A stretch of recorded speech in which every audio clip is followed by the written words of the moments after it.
बिस्मिल्लाहिर्रहमानिर्रहीम। एमआरआई के अगर सेकेंडरी मैग्नेट्स की बात करें तो इसमें 3 तरह के मैग्नेट आते हैं। शिम कोयल्स आती हैं जो कि शिमिंग के काम आती हैं, यानी मैग्नेटिक फील्ड की इनहोमोजेनिटी को ख़त्म करना, कम करना। ग्रेडियंट कोयल्स हैं, ग्रेडियंट मैग्नेटिक फील्ड प्रोड्यूस करती हैं, x y z, slice selection, slice thickness वगैरह वगैरह। और आरएफ कोयल्स हैं, आरएफ पल्स ट्रांसमिट और रिसीव का काम करती हैं। आरएफ मतलब रेडियो फ्रिक्वेंसी पल्सेस। ये इसकी शेप दी गई है।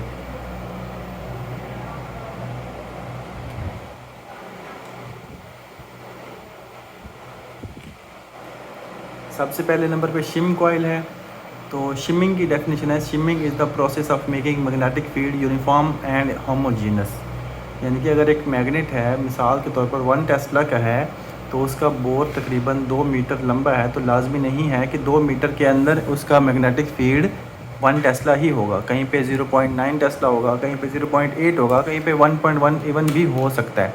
तो शिमिंग का मकसद ही यही है कि हर जगह पे मैग्नेटिक फील्ड सेम रखना, सिग्नल टू नॉइस रेशो एक जैसी आएगी, कंट्रास्ट इसका बेटर होगा।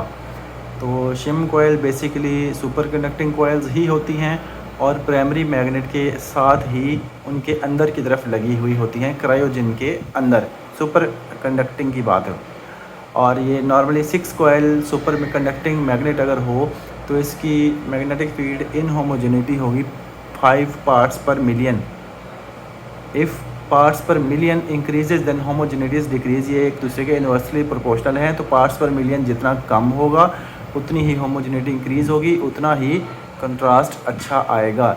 जिस तरह ग्रिड कंट्रोल करती है एक्सरे में, लो एनर्जी एक्सरेज को वो अब्जॉर्ब कर लेती है, बीम हार्डनिंग के काम आती है, बीम हार्ड हो जाती है और एक्सरे इमेज अच्छा बनता है। सेम इसी तरह ही ऐसे ही समझ लें कि मैग्नेटिक फील्ड को शिम करके उनको यूनिफॉर्म बनाया जाता है, बीम हार्डन कर दी जाती है। बीम तो नहीं होती लेकिन फिर भी एक मिसाल दी है। शिमिंग आजकल शिम कॉइल्स कम यूज़ हो रही हैं। फेरो मैग्नेटिक स्ट्रिप्स, छोटी छोटी स्ट्रिप्स इस्तेमाल होती हैं जो कि इन होमोजेनिटी को 5 से 1 पार्ट्स पर मिलियन तक ले आती हैं सुपर कंडक्टिंग मैग्नेटिक सिस्टम में। इस तरह की शिम कॉइल्स होती हैं जो कि सुपर कंडक्टिंग मैग्नेट के अंदर, उसके क्रायोजन के अंदर उसके साथ ही होती हैं। दूसरे नंबर पे हैं ग्रेडियंट कॉइल्स। ये रेजिस्टिव इलेक्ट्रोमैग्नेट्स होती हैं, लेकिन ये सुपर कंडक्टिंग की भी बनी हुई हो सकती हैं। इनके 3 सेट होते हैं डायरेक्शन में, जिस तरह एक्स सेट, वाई सेट और z set. X y z coils 3 तरह की होती हैं। पेशेंट के long axis, coronal sagittal, transverse plane में। ये बेसिकली कॉइल नहीं हैं ये, क्योंकि काफ़ी मोटे और कॉपर के बने हुए बैंड्स होते हैं जो कि वाउंड किए हुए होते हैं। ये काफ़ी बड़े बड़े होते हैं इसलिए, क्योंकि इनमें करंट भी काफ़ी ज़्यादा होता है, 30 एम्पेयर तक होता है। और इसकी रेजिस्टेंस जितना ज़्यादा थिक होगा, जितना ज़्यादा ब्रॉड होगा, रेजिस्टेंस उतनी ही कम होगी। और कॉपर की रेजिस्टेंस पहले ही कम है बनस्बत एलुमिनियम के, तो इसलिए कॉपर यूज़ होता है। Magnetic field of up to 40 milli tesla per metre, 1 metre के अंदर 40 मिली टेस्ला, क्योंकि ये भी ग्रेडियंट मैग्नेटिक फील्ड ही बनाती हैं। इनको जल्दी जल्दी ऑन ऑफ करना हुआ होता है। जब इसमें से करंट जाता है तो ये फैल जाती हैं, तो थंपिंग की आवाज़ आती है। जब इनमें से करंट हटा दिया जाता है, आरएफ की ट्रांसमिट ख़त्म कर दी जाती है, तो ये दोबारा सिकुड़ जाती हैं। तो फैलने सिकुड़ने की वजह से थंप की आवाज़ आती है, जो कि पेशेंट अंदर सुन सकता है। लेकिन आजकल मखसूस कवरिंग के अंदर रख के इन आवाज़ों को भी कंट्रोल कर लिया जाता है ताकि पेशेंट डरे ना। ये स्विचिंग इनकी ऑन ऑफ इतनी ज़्यादा तेज़ होनी चाहिए कि 50 माइक्रो सेकेंड में ऑन ऑफ हो जानी चाहिए एक बटन के दबाने से। इको प्लानर इमेजिंग में इवन 50, सिर्फ 50 माइक्रो सेकेंड की भी ऑन ऑफ स्विचिंग पॉसिबल है। ये स्टेशनरी नहीं होती हैं जिस तरह के प्राइमरी मैग्नेट या शिम कॉइल स्टेशनरी हैं। ये टॉर्क मतलब घूम सकती हैं, ट्विस्ट घूम ही सकती हैं। एडी करंट्स वो करंट होते हैं जो कि चेंजिंग मैग्नेटिक फील्ड की वजह से वजूद में आते हैं, तो ये आर्टिफैक्ट वगैरह प्रोड्यूस कर सकते हैं। आर्टिफैक्ट आएंगे तो साफ ज़ाहिर है स्पेशल और इसकी कंट्रास्ट रेजोल्यूशन कम हो जाएगी, तो एडी करंट्स भी कम हो जाते हैं। ये वाटर कूल्ड हैं, इनको क्रायोजेनिक टेम्परेचर नहीं चाहिए होता।